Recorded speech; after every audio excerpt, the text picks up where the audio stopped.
Hello, everybody. Welcome to another episode of the Transfer Portal presented by No Context College Football. I am Doug here, and today we have our colleagues, our newbies here. I'll let them introduce themselves. Go ahead, Ben. Hi guys, my name is Ben Anderson. I'm currently a student at UVA. I'm super excited to be part of the Transfer Portal team. It's my first month basically on the job, so I'm happy about that. What's good? My name's What's good? My name's Karan at 905 Karan on Twitter. Started writing for the Transfer Portal pretty recently, but I've been writing about the NFL draft lately, and I'm glad to be a part of the team. Welcome both Karan and Ben. They are very knowledgeable. You'll see that down the line, if not already. And we'll just go right into it. We'll be like the one thing that we have talked about a lot is the electric players bracket that we have here. We have our final 8, and we're just going to go one by one in terms of who we have here and who would win these battles. So first off, we have the number 1 seed, top left, is Reggie Bush, and he is facing 5th seed Michael Vick, who beat Bo Jackson in the last round. I disagree with that, but that's neither here nor there. So Ben, thoughts on this Reggie versus Michael matchup in terms of who is the most electric? I think that going back to playing NCAA college football, even Madden into there, I can't avoid Michael Vick in this matchup. I love Reggie, but watching some of those highlights that Michael Vick had is just phenomenal. Him being a quarterback as well, I think, just adds to it because of the versatility of his position, being able to both make those amazing throws and run the ball. I think I would pick Michael Vick to move on in this. I think that might be a bit of a maybe unpopular opinion, but I'm going to stick with my guns right there. Okay. I mean, the transfer portal is here for boldness, and I respect that. Karan, how about you? I hate that it has to be this matchup because it's like two amazing, obviously just like two great players, but I think it has to be Reggie, right? Like, I would say Reggie's my pick to win the whole thing. We obviously haven't gotten there yet, but it's just he was on a different level, different speed, and the game looks slow down if you watch those highlights. Okay, 1 Reggie, 1 Mike. Guess I'm the tiebreaker here. It's tough because I know for me, I do think Reggie should make the Final Four. Thing is, Michael Vick was just such a dog in terms of like how he played, athleticism, leading Virginia Tech to the national title game. As much as I want to go with Michael, it's Reggie. Everybody here grew up with Reggie Bush.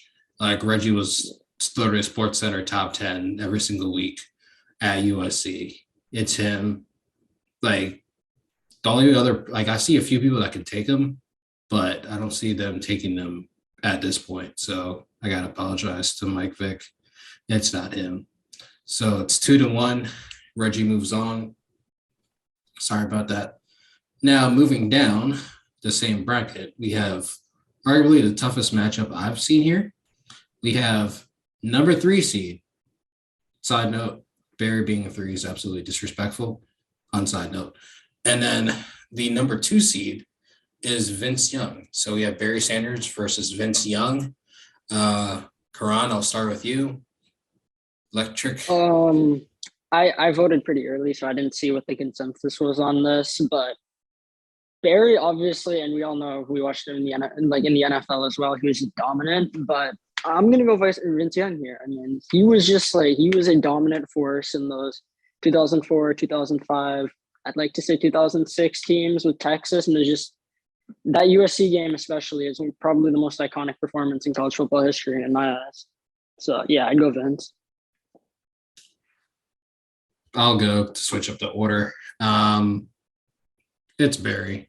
Barry's arguably, if not the best, collegiate running back, which is saying something when you have the likes of Bo Jackson, Herschel Walker, Archie Griffin, Earl Campbell, Eric Dickerson. Like, you have all these legends. and Barry still stood above them, test of time. And this was before the bowl stats. And Barry was putting the moves too. It wasn't like they're like, I mean, he was a workhorse, but they weren't like making him be a bell cow per se. But like Barry was that guy. Vince Young was that guy too, but it wasn't the one man show like it was Barry Sanders. I'm sorry, I just got to go with Barry here. Yeah, that's fair. Ben, time vote. So Please. I gotta go with Doug here. I'm gonna go with Barry. Vince Young does have that highlight. He has the highlight of arguably college football when he beat USC in the title game. But when you talk about records and really talk about just the amount of highlights Barry Sanders has during his time at Oklahoma State, I don't think you can beat it. He is like the standard for the running back position, I think, in college football. And like you said, he was putting up these massive stats even before the bowl games counted. Doug, you said that. I can't ignore what Barry did. So I'm going with Barry Sanders. So I guess I'll break that tie. It's crazy because Barry had Thurman Thomas in the same backfield, and they were worried more so about Barry coming on than Thurman, which is saying something because Thurman was pretty damn good. So, all right. So we got Barry moving on. So we have all running back first semifinal. Moving out to the Eastern bracket, we have no running backs in this their side. So we have Desmond Howard, Michigan man, with Robert Griffin III. So I'll start off here because you two started already. This is tough because they both have equally Heisman-worthy moments. I'm just going with RG3 here because I've seen more of his, and like Dez's Heisman footage it hasn't popped out to me as much as it has RG3's. Like RG3, everybody remembers the game against Oklahoma, literally all of it. The tip ball to Kendall Wright, the deep bomb to Terrence Williams with like 11 seconds left where he's scrambling and he plants and he bombs it across his body. Like RG3 was that guy. RG3 is that guy. And while Dez has the pose, they went roses. I just can't, I haven't seen enough to quantify Dez over RG3. So I'm going RG3 for me. I will go my hand with Karan next. So I agree with you on the point that we haven't really seen as much about Dez, but at the same time, he does have that moment with the Heisman, and he kind of did a bit of everything, especially as a return man. That's how most people remember him, is incredible return man. And yeah, I'd probably go with him just off of that. He was really like a revolutionary player for that return man position. For the longest time, even now, people are just struggling to kind of like, is the return man an actual position? Should that be like in the NFL? Like, should Devin Hester be a Hall of Famer? And I think Desmond Howard did a good job at kind of cementing that as like a real position. All righty. Ben, you're up. Pressure's on me again. So it's so hard to ignore the Heisman pose. Like Desmond Howard made that, right? That's in the highlight reel of almost every college football YouTube video you'll find. But I might be showing my age a little bit. I grew up with RG3. I know the Oklahoma game, like Doug mentioned. That's a classic. I remember watching that live. And I think something that is understated about what RG3 did is that he made Baylor cool. And I'm not sure how much people realize how hard that is to do. Like Baylor was not a thing before. Baylor was pretty bad. Yeah. And Robert Griffin III came in and all of a sudden, he was there. Like Baylor was on the map now. So out of, I think, impact, and you can't do that without being just an absolutely electric player. And I think based on that impact, I have to go with RG3. Alrighty. RG3. We have a 1 seed, we have a 3 seed, we have a 4 seed. Will we have a 2 seed here? Because our final matchup here is Heisman winner Johnny Manziel versus Heisman winner Lamar Jackson. Ben, you're leading off here. I think this one is super tough because you're comparing, and the other three you were sort of comparing different positions, but Johnny Manziel and Lamar Jackson can go toe to toe in all of their highlights. I think Lamar Jackson, you got the hurdle, of course, against Syracuse, and then him absolutely destroying Florida State when Louisville was up then. And then Johnny Manziel, you can make 12 minutes out of just his 2012 season, I believe. So it was a tough pick for me, but ultimately, I think I'm going to go with Johnny Manziel. He did it first. He beat Alabama. I think the team success does have something to do here. And just Texas A&M was must-watch TV for the entire time he was there. So it's a tough pick for me, but I'm going to go with Manziel. Okay. Respectable choice. Karan? So as you said, this is probably the toughest one for me. I mean, these are two guys that I got to watch, and they were both really electric. I will say, when it comes to team success, I would argue what Lamar did with Louisville, with that group of players, was more impressive than what Manziel did, objectively. That Clemson game is the moment that stands out to me. Most people remember it. The guy ran out of bounds short of the sticks. They probably should have won that game had that not happened. But yeah, I think obviously moment to moment, it's pretty close. You know, Manziel had his moments. Lamar has the hurdle. Manziel had the kind of hurdle that comes to mind. But I would go Lamar because I think what he was doing with that group of players was just like remarkable. And we don't see that very often. Wow. We've needed tiebreakers literally every single time. And pressure's on me. So on one hand, I do agree with Karan that with Lamar's talent level overall being, the team talent level being less at Louisville than Manziel's was at A&M, makes it more impressive what he'd done. At the same time, they lost to Kentucky before Kentucky was Kentucky. Lamar was Lamar, but they lost to Kentucky. On a much more serious note, the one game that sticks out to me that's not the Alabama game is the Duke Bowl game. Texas A&M Duke, Chick-fil-A Bowl the following year when Manziel came back. And that stuck out to me because he was amazing in that comeback. Like Manziel is great, but I'm throwing everybody a swerve. It's Lamar Jackson. So we got a 1, we got a 2, we got a 3, we got a 4. So any objections, any final comments, at least on us, those choices that we made before we talk about the overall bracket? All of those were really close, man. I mean, I could see them going either way for all of them, pretty much. Gotcha. Yeah, no, like I said, these are tough. Now moving on to the overall bracket. Like, do you guys have like any sort of snubs? Any sort of, I mean, like seating complaints will always be seating complaints. I'm not really like mad at that per se, outside of the Barry one, which actually really infuriated me. But that's either here or there. But like any sort of like guys you thought should have been on here, like just as a matter of they belong versus they don't belong. Any names that pop up for you guys?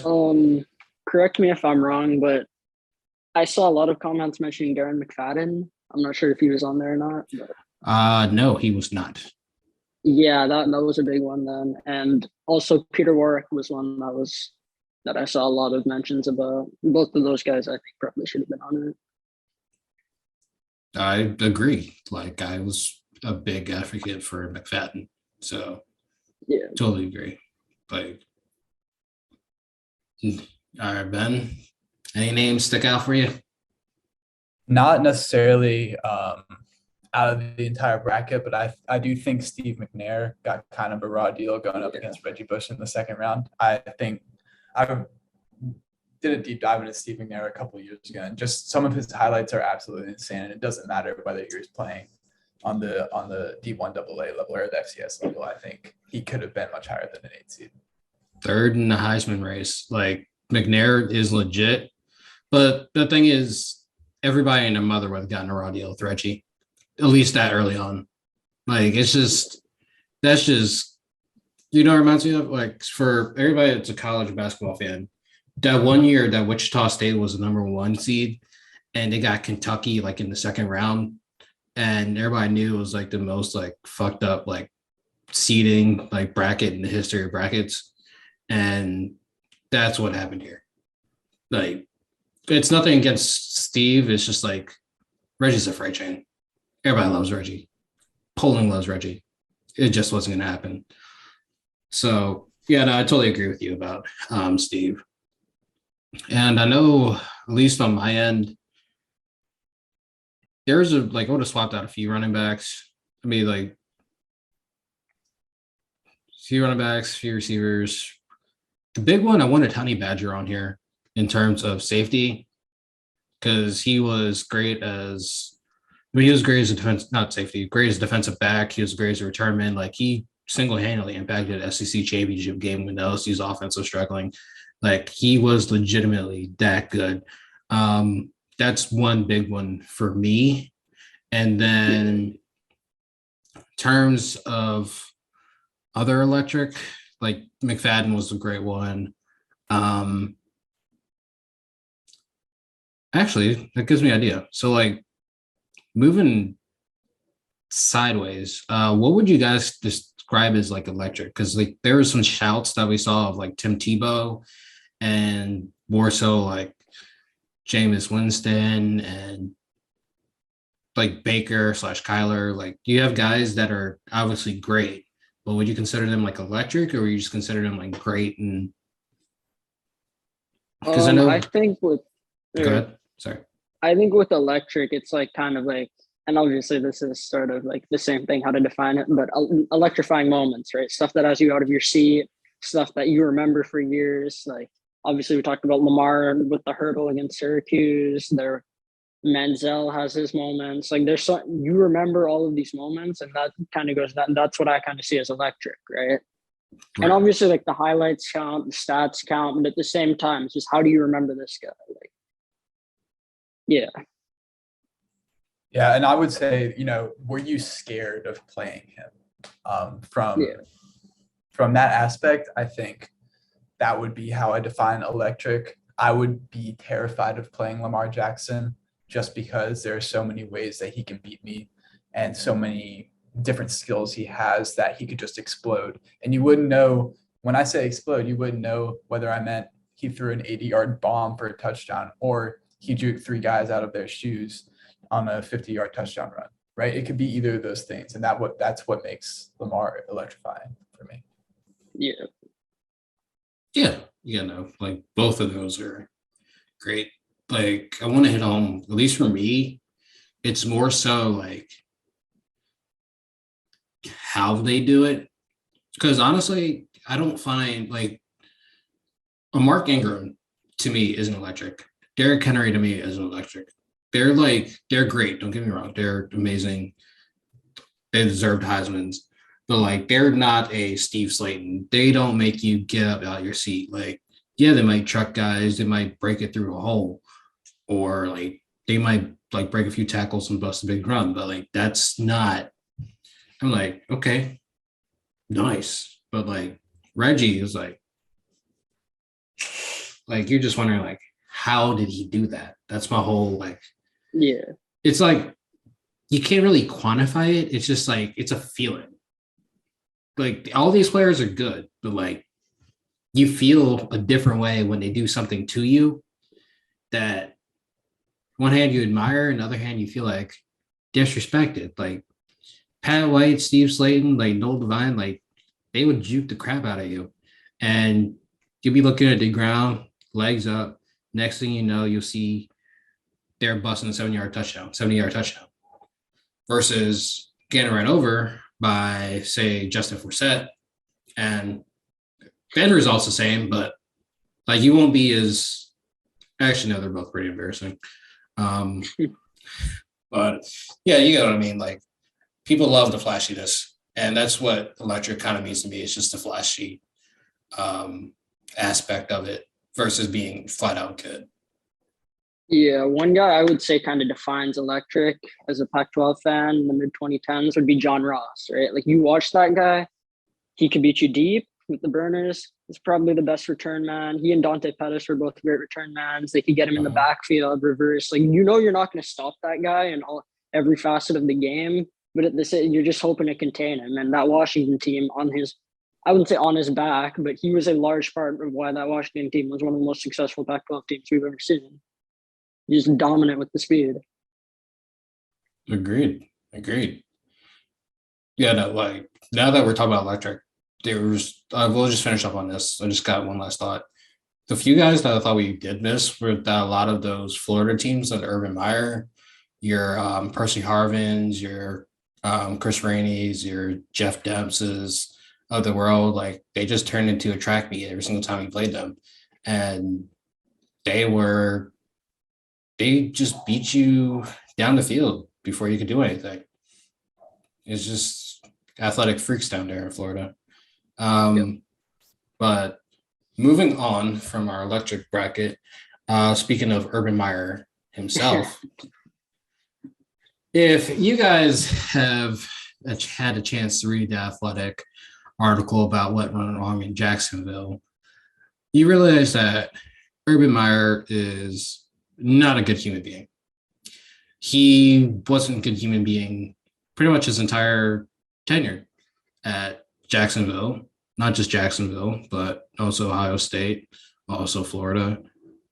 I think he played ball everywhere else in Utah, Bowling Green, everywhere else, but I don't know enough about those stints.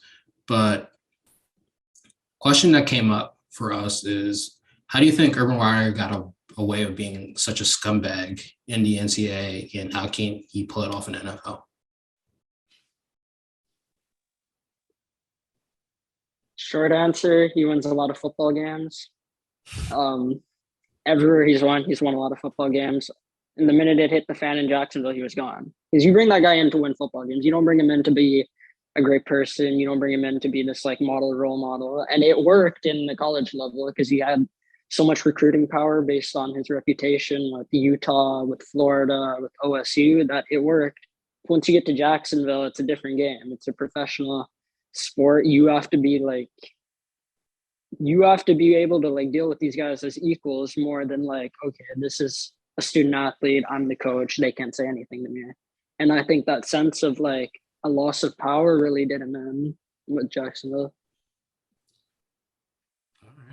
I agree with a lot of it. The whole like power structure concept is a big one. Like you're talking to grown men versus kids fresh out of high school. It's just not going to work that way. Ben, your thoughts on Urban Meyer and how he was able to get away with it at college versus the NFL? Yeah, I think even more than the power structure is that he won.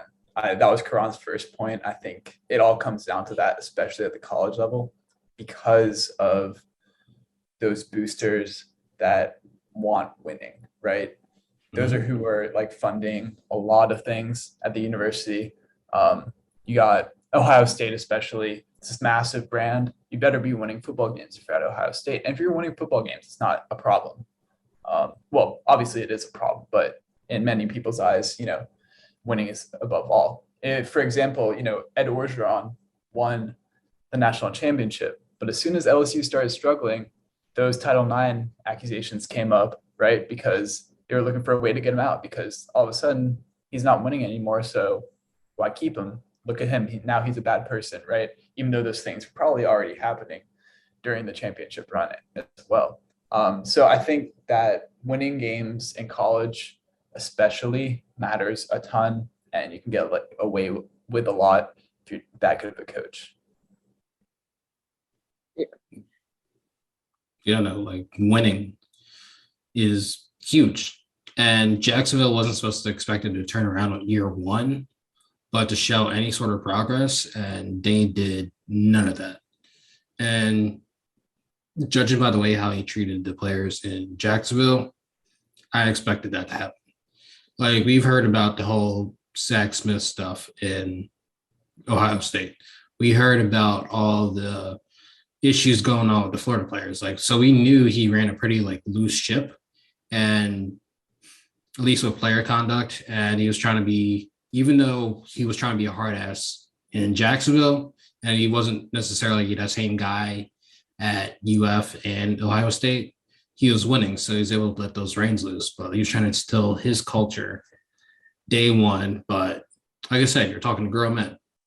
You try to pull that, they can do anything back at you, and they are grown enough to deal with the repercussions. If you do something in college, next thing you know, you're off the team. The coach badmouths you around circles, and you either got to go to JUCO, D2, D3, like just to build your reputation back up. So his coaching fraternity in college runs deep. NFL, he's an outsider, so you can do whatever the fuck you want, basically. If he comes to like Urban Meyer being a dick to you, but like I said, if you're winning, things won't pop up as much. I mean, like Urban was winning at Ohio State and stuff still popped up. Same thing with Florida. But like when stuff started to slip away, you start hearing about those heart problems. You start see him like on the sidelines struggling for dear life. You can already tell he had the escape route, and he's a commitment phobe. He surrounds himself around awful people. He doesn't care to change. Honestly, the best thing he should have done was just stay with TV. He's an easy gig. He can criticize whoever he wants. He's got protected because he could just say he's working for television. But alas, he's a scumbag. And I'm glad he's gone. I'm glad that Jacksonville is a new coach, and hopefully that franchise can move on in due time and become a 500 level program. Because that AFC South is generally not good. And if things break absolutely perfect, they can make the playoffs. I doubt it, but who knows? They can. Yeah. I also do wonder about how successful Urban Meyer would be in this new era of college football with all the one-time transfer rules and the NIL especially, because I think you can see that coaches they still have a ton of power, don't get me wrong, but players have a little bit more freedom now. And it'd be interesting to see how he dealt with that, because based on what happened in Jacksonville with players suddenly having a ton of power, I'm not sure how well he deal with his maybe wide receiver 3, Jameson Williams, for example, walking up to him and saying, I want to transfer. I'm not getting enough snaps here. So I do wonder if it was like more of an era in football that he was successful in, and how well he would have dealt with the new age of college football, if you want to call it that.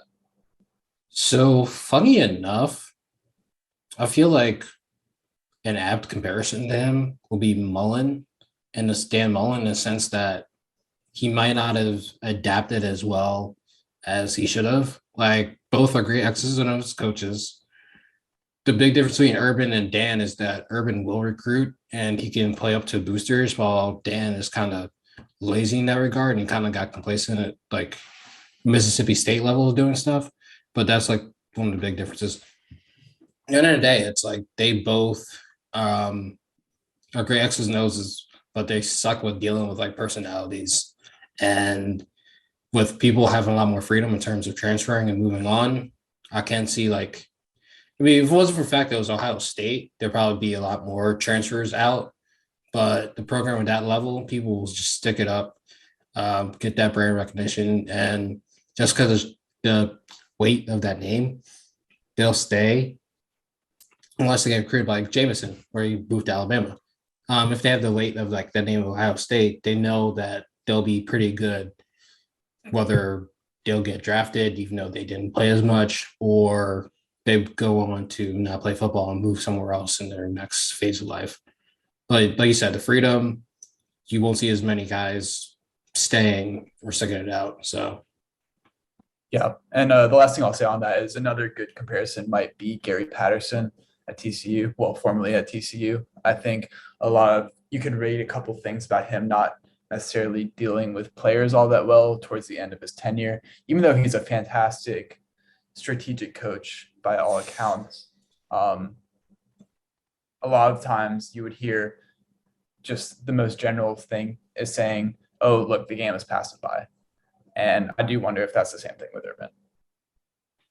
It's a fair shout. It's a fair shout. Any last words, Karan?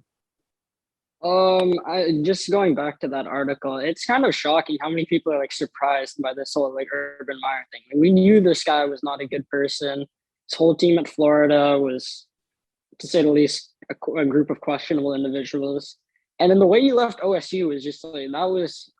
I still know. I'm still haven't gotten over that. Just with the allegations coming up and then like the heart problems, that was ridiculous. So I don't know. I don't think this is a surprise. And as good as the X's and O coach as he is, it says a lot about how the game is kind of passed him by, as you guys were saying. He's cooked in terms of NFL. Like, if you plop him in college, I still think he can do a great job. But like, I don't think that he's the person that's really outlasted all these decades has been Saban. But I mean, but on one hand, we have seen Urban adjust a little bit by bringing like all that talent down south to Ohio. But there's a whole different playing field in terms of not recruiting, but keeping and evolving. So I don't see Kim succeeding at that anytime soon. But moving on from Urban, we are actually, this is somewhat related. We have coaching carousels. While the football carousel is over, the college basketball carousel has kept going.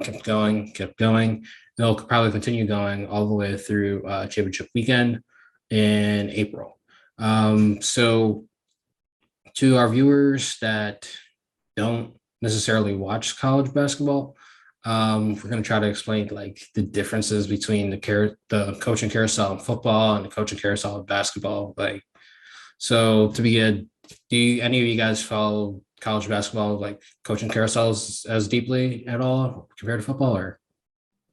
Yeah, I'm pretty deep into the coaching carousels, I would say. I would start out by saying that the FBI scandals that have rocked college basketball over the past few years play a huge role in a lot of these cases, especially in the case of LSU. So LSU got their notice of allegations from the Will Wade hiring, where he made, quote, a strong ass offer to one of their players.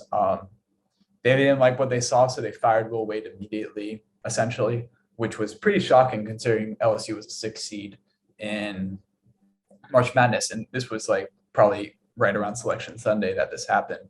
Yep. But what you saw was that a lot of big time college coaches said no to LSU, which is sort of surprising given the amount of resources that LSU would have. And I think the difference between college basketball and college football is that you can't overcome NCAA violations in the same way, even at big programs. I don't think anyone would an equivalent to LSU in football, like in basketball to football, would maybe be like, what would you say a mid-tier SEC football team is? Maybe like an Ole Miss. We'll say an Ole Miss. Right. Maybe. I think you can overcome NCAA violations at a much higher rate in Ole Miss football than you can at LSU basketball. And I think that's one of the main differences between the coaching carousels. Eventually they did get a really good coach in Murray State's Matt McMahon, but I do think it's interesting the difference, even though it's the same college essentially. I'll say for me, the big difference is that the football carousel is, I mean, not in terms like length, but it's also a lot more bizarre and insane in the fact that people will track flights all the time of private airports, and they'll track locations. They'll use every single resource like known to man. Like, also, folks, please check message boards during coaching searches. They are the most entertaining thing you'll see. But yeah, no, college searches, like, I know Florida, like, for example, Florida wasn't necessarily looking to let Mike White go. They were going to let him like play another year through his contract. But by the time Mike White left officially for Georgia, and by the time they hired San Francisco's coach, it was pretty quick turnaround. versus football, where if you fire your coach around, say, I mean, I know that nowadays the timeline's sped up because of early signing day. But beforehand, football, you at least had to go like weeks weeks with the coaching search where you had multiple interviews and you just look all over. And I don't know, I just feel like the breadth and the involvement of the college football carousel, because it's probably a larger donor pool, unless you're, say, Duke or North Carolina or like those basketball blue bloods. Like everybody else, the football pool is just so big that there's so much more involvement that it just feels like it's a lot bigger than what it should be. So at least that's my takeaway from it. Yeah, well, also you have to consider how much larger football staffs are than basketball, because basketball you get 3 assistants and you get like a director of player personnel and a couple other people, right? But football, that's nothing. It's nothing compared to football. Like you're gonna have at least 10 main coaches, probably. I think is around 10 on field. 10 on field. Mhm. So there's a lot more moving pieces, I would say, in the college football coaching search as well. So you're never going to see like Todd Golden, San Francisco's coach that you referred to that took the Florida job, lost his game in the NCAA tournament, and then maybe the morning after or maybe the day after that he was hired at Florida. And this was already in agreement probably before he ever coached that NCAA tournament game. But you're still never going to really see that in college football. So I think if you want more like fast-paced decisions, college basketball is for you. But college basketball coaching carousels for you. But if you want just, I guess, crazy, like you said, insane stories, followings, just deep dives into what actually happened, college football coaching carousels are unmatched, I would say. That's true. Karan, do you have anything before I go back and have another point? Karan? You're muted. All right, my bad. I would say with college football, there's a lot more lateral movement when it comes to coaching like changes. We just saw it with Lincoln Riley, especially. Whereas in basketball, you're looking at, okay, Murray State's guy, he worked his way up. Now he's going to LSU, San Francisco, going to Florida. You're kind of like, you're looking for these smaller guys who work their way up and then boom, you're taking their coach. You never hear about that team again. Whereas with college football, especially now, like you're seeing with the transfer portal, you're seeing these like guys taking a lateral job and then bringing their guys with them. Caleb Williams, when Lincoln Riley got hired to USC, boom, transfer portal. And then he pulls in a ton of guys. Recruits are flipping. And on the topic of recruiting is also a bigger thing, because with college basketball, you're trying to get 13 guys who are going to be on your team and just play. Whereas with football, you're looking for whole like areas that you're kind of making your pipeline. And we talked about that with Urban Meyer. He took the southern recruits to Ohio and whatnot. So I think there's just a lot more like stuff going on in football. Whereas with basketball, you can just find a really talented coach and that's your guy. There's a lot more to consider with football. No, like I'm gonna push back on that lateral movement a little bit, because I was thinking that in college basketball, like you'll have coaches that will take lateral jobs just for the fact that there's like pressure mounting on them. Like, so you have Kevin Willard. I mean, he wasn't in any danger of being fired at Seton Hall, but he went to Maryland. Granted, Maryland has a lot better resources, but they fired a coach that's been much more successful in a tournament compared to Kevin Willard. So that's kind of lateral for Maryland. And then you talk about the Mike Whites, who left Florida for Georgia, arguably a worse job. You have the likes of, like, going back then, you had Bob Huggins, who left. Actually, no, I can't use Bob Huggins because Kansas State was a worse job than West Virginia. But you'll have cases like that where guys will leave jobs to either before they get pushed out or they just leave for leave. Like, I think Shaheen Holloway, right? the reason why I think he got the St. Peter's job is because the coach that was there at St. Peter's beforehand left for another job in conference. Like, so you'll have these guys that'll do that. And I think the only time that's happened in college football recently were the Houston Nut when he went from Arkansas to Ole Miss. And then we had Jay Norvell go from Nevada to Colorado State. So you have guys like that, but I don't feel like it's not as much frequently as it is in college basketball. And like, I don't know, the fear to get fired, I feel is a lot more prevalent in college basketball than it is football. Because football, like, you'll have the time unless you completely bomb it. In basketball, it's been an arms race for a long time now. Yeah, I would say you can go. I was just gonna point out another example. I think probably the best, like, purely college basketball example is Shaka Smart going from Texas to Marquette. You don't really ever see a fallback like that, I would say, in college football, where a coach willingly leaves a school with so many resources, so much power, so much money to go take a job that is simply less pressure. Because college football is really hard to succeed, I think, without that amount of resources. Whereas college basketball, if you get like 3 players that are studs, right, you're going to win a fair amount of games no matter what, I think. So I think it's just ultimately a lot harder to build a program in football just because of the amount of manpower you need.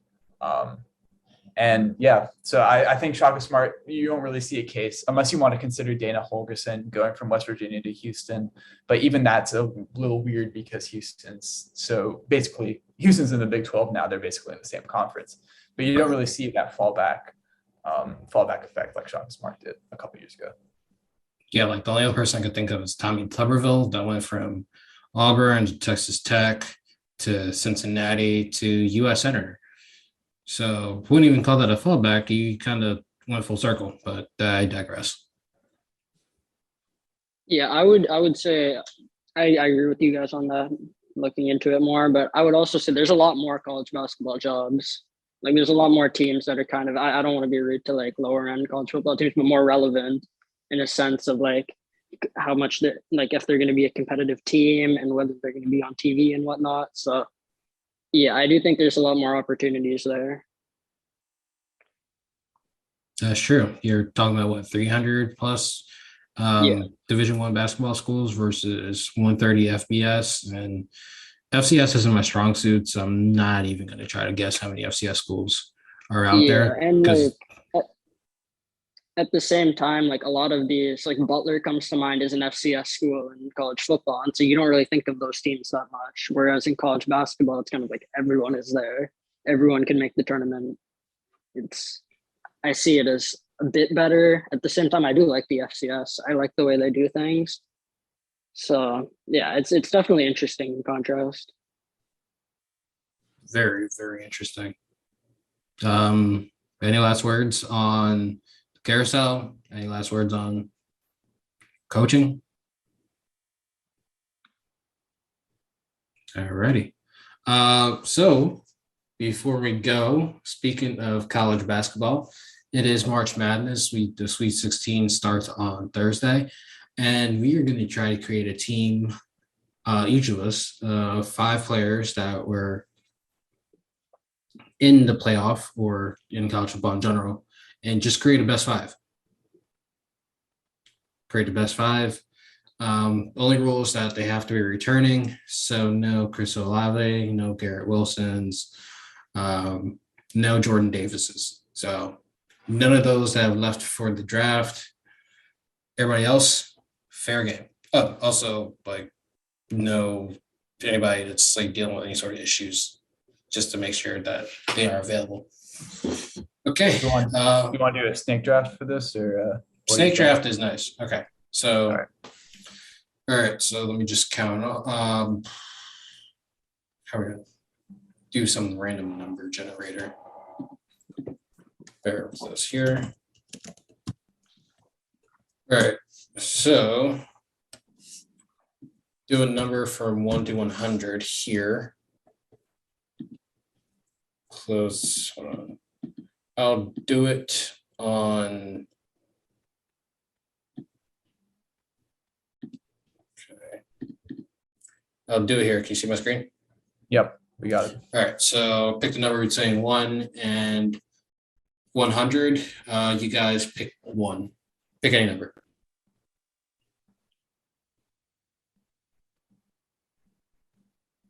Uh, 33. All right, I was actually gonna say 33, but Yeah. 33. I'll go a bit closer to 100. I'll go 72. 33, 72, 57. Whoever's closest gets to choose where they go. 33, 57, 72. All righty. Hey. All right, pick your spot. You want to go first, second, or third? I'll go second. Second. Okay. You want us to go our same numbers for the other part? Yeah, you just take the second pick. You're good. No, you took the second pick. Yeah, I I took think second. 33. You were closer. No, I'm saying like you pick Oh, what yeah. you want to go to, first or third. Doug. Oh, I mean, I was just going to do this again, but all right. Oh, okay. All right. So 33, 52. That's I you. will go third. Fuck. All righty. I go first. So, first pick for me is I'll go full homer. Brock Bowers. Just give me him. What he does on the field is totally not normal. If he does play basketball, I imagine he'd put up 25 and 10 a game. That's my first number one pick. Brock Bowers, best tight end in the country, best overall talent in the country. Calling it now. Karan, you are up next.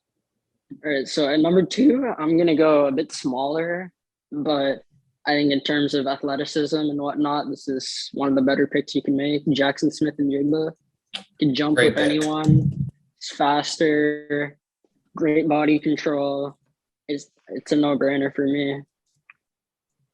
I think he'd be a great scorer. I think he'd be a great scorer if he played basketball, get to the rack. I'm sure he could defend. There's nothing he can't really do. Okay.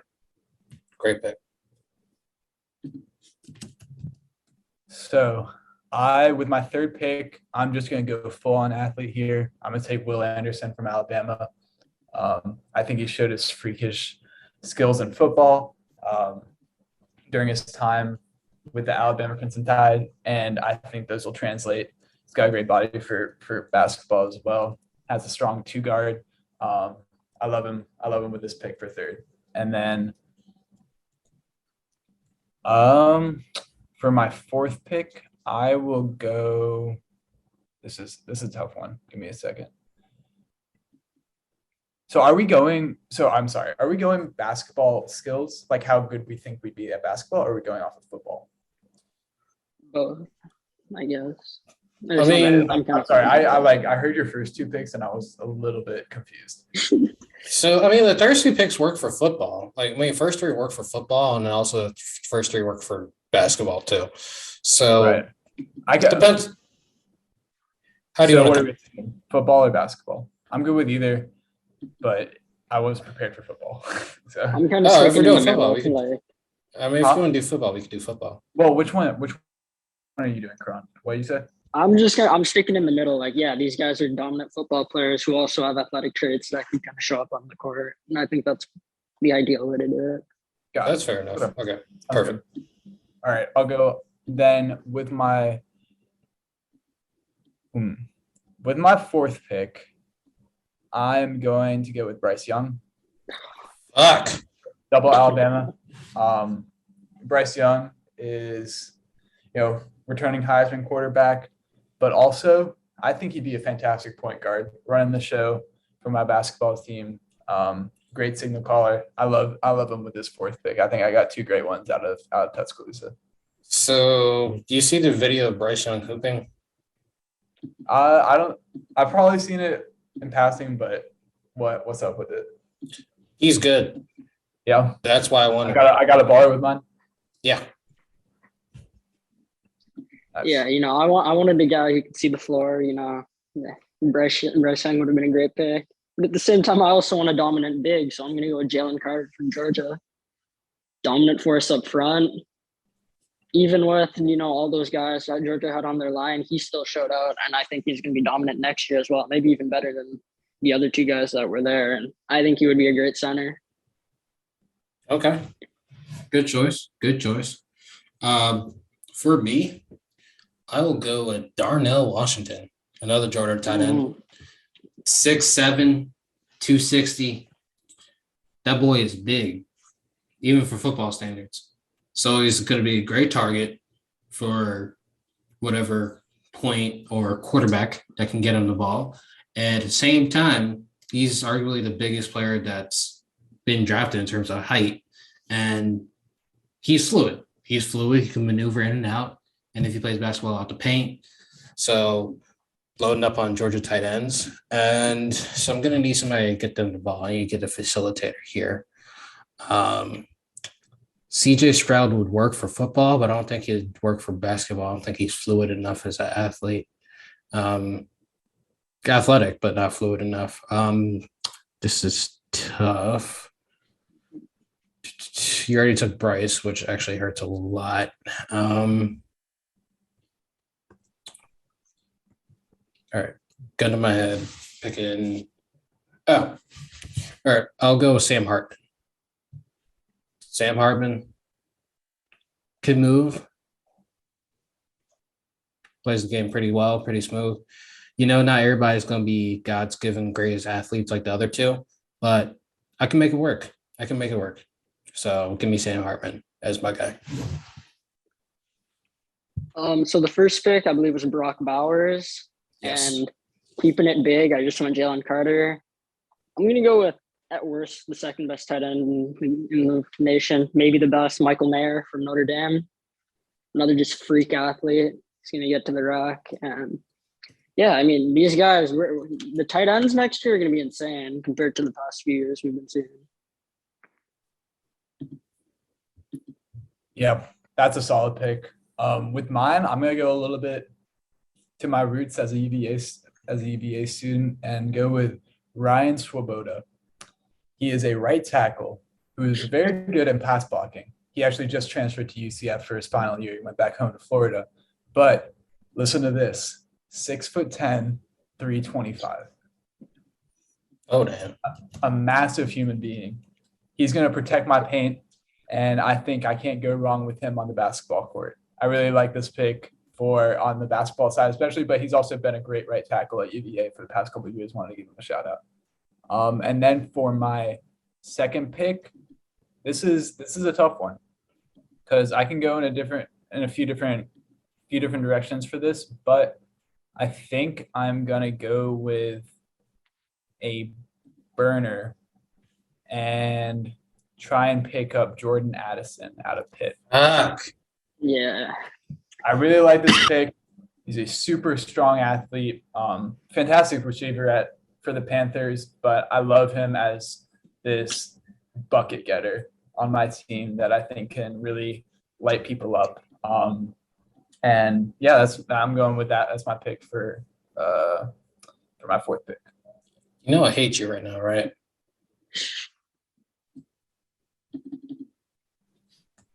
You gotta. I like third.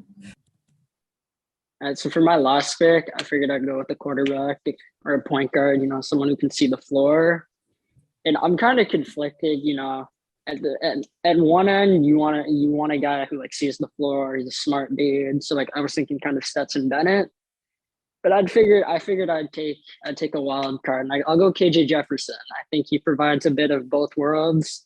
He's a dynamic player, but he also sees the field pretty well, does what he's asked to do. So I think he could make a pretty good point guard if he played basketball. All righty. Here we go. So I picked Bowers, Washington, Hartman. Okay, so damn, I got to go too. Okay, so for me, give me. So make sure get my. Okay. Give me Eli Ricks. That's my next choice. need another person next to my man's Hartman. Ricks, I do think, can play off ball, can play on ball. And with Bowers and Washington being the guys in the paint, I think we can cook. We can cook. And then finally, Jermaine Burton, speedster down the court, gets open, gets separation on the field, on the court. That's my 5. Very SEC centric because somebody stole my picks. What can I do? What can I do? Karan, you got one more, or are you filled up?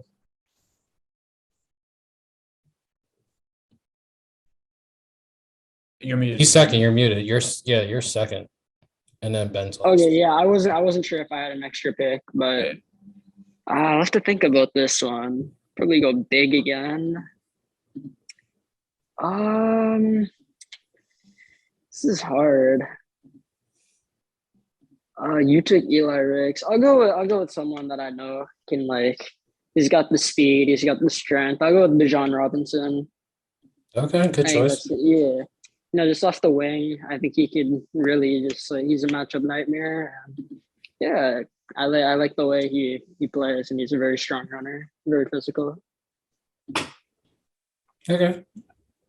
And I'll round it out. So for a recap, I got a point guard in Bryce Young. I got this streaky shooter, 2-guard Jordan Addison. Got the do-it-all small forward and Will Anderson. I got my big center in Ryan Swoboda. So what I'm missing is a classic power forward that's going to bang it inside, get you those. He's not super flashy. He'll get you 10 points and 8 rebounds a game.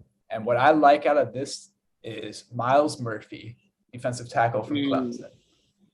He's big, 6'6", 275. Beast on the football field, but I also think he fit in perfectly with my basketball rotation. And I really like my team. I think we're going to go far in March Madness. All righty. We're gonna put this to the test, we're gonna see whether we can create a graphic and see who's starting 5 is the best, both football and basketball. Potentially. But we're gonna make this happen. I do think my team's the best, even though I got sniped 4 different times, but it's neither here nor there. But yeah, I think I got a good balance of players, a lot of size, a lot of speed. I could see that working in the tournament, Yeah, no. Fair enough. Oh, yeah, that's the thing. If we do do a poll, we need to create a set of rules, game to 21 or game to 21 full court. Because if you do 40 minutes, it doesn't make sense because it's just you'll be having defensive tackles playing full court. That shit's not gonna work. But this is on point. But guys, any last words in regards to tonight's episode? Any sort of closing thoughts about the future? Anything you're looking forward to coming up? Spring ball coming around the corner. A lot of spring games are going to be coming up. That should be awesome. And also, obviously, the NFL draft is pretty much a month away. NFL is kind of steered away from free agency now. It's kind of slowing down. So, yeah, we'll start to see how these picks are going to look and a lot more clarity. So, yeah, I enjoyed talking to you guys, though. Yeah, I appreciate that. Anything from you, Ben? I'm in pretty much the same. Virginia had its first spring practice today. Really looking forward to getting down to see as many spring games as possible, seeing what the next year of college football has in store, because I think it's going to be a really good one. All right. That's good. For me, it's not even spring ball. I'm a draft. I look forward to the draft. I'm looking forward to all my favorite players getting drafted, getting their lives changed. But before we do go, I just want to bring everybody's attention to a monstrosity has happened on college football today. Vanderbilt got new logos, everybody. I just want to talk about that real quick before we head off air, because that is criminal. I'm sorry. Why? I don't know what is up with everybody being this minimalist design nowadays. Like, not everything needs to be on a letterhead. Not everything needs to be a template. Like, college logos are supposed to be goofy. The goofy ones are timeless. Like, the star and the V were perfect. The star V is perfect. There was nothing that needed to be changed. I mean, over time, you can probably play with the size of it, but like in terms of the actual concept, no. Instead, you're sticking with this generic V. It's about as bad as the Western Michigan one a few years ago. Like, stop paying these firms all this garbage. And you're like, I know why you do it is because it's easy way to get merch sales, like all that, but it's stupid. I hate it. Stop it. Not everything needs to be a brand. Just let folks I have- just looked at that design and it screams like, I don't know how to explain it, but like developmental football league, like XFL, USFL, like all those type of logos. It just seems very like generic and kind of, it's not gonna like ruin the jersey, it's not gonna ruin the brand, but it's just like there's nothing there. Yeah. It's the most minimalistic approach you could have taken. Yeah, I mean, I gotta agree with both of you. Like when I saw the V and the star, like that was Vanderbilt, right? I know that's Vanderbilt. And now I don't think that people are gonna look at that V and say, wow, look at Nashville, right? That's not gonna be the first thing that pops up in their mind. I don't know what it's gonna be. For me, it was the History Channel logo. That's what that looked like to me. But that, yeah, stick with your guts. Stick with your guns, man. Like that's all I can say on that. Yeah, man. Like it's bad. I just want to pray for all the fallen logos. Smiling Benny from Oregon State. All the sailor hats that happened from like the 1950s onward, especially Sailor Bear with Baylor. Due respect for bringing him back. Gonna miss that. Just please. You're not a Big Ten school. You don't need a letter as your logo. It works for the Big Ten because the Big Ten are old. They're old. Everybody accepts letters. Damn, I can't speak. Everybody accepts letters because they're old. It doesn't work out west, outside of USC or UCLA or Oregon or Cal or Washington. Actually, it does work for the only ones it doesn't work for is Arizona State, really. I want to now think about Arizona State, all the states really. The letters don't work, but everywhere else it does. But I digress. I'm sorry, I'm going on a tangent. But Vandy, long story short, y'all fucked up. And that should do it for this week's episode. We will see you next week. Maybe same crew, maybe different, but hopefully you guys enjoyed listening to the Transfer Portal presented by NoContextCFB. Adios, y'all.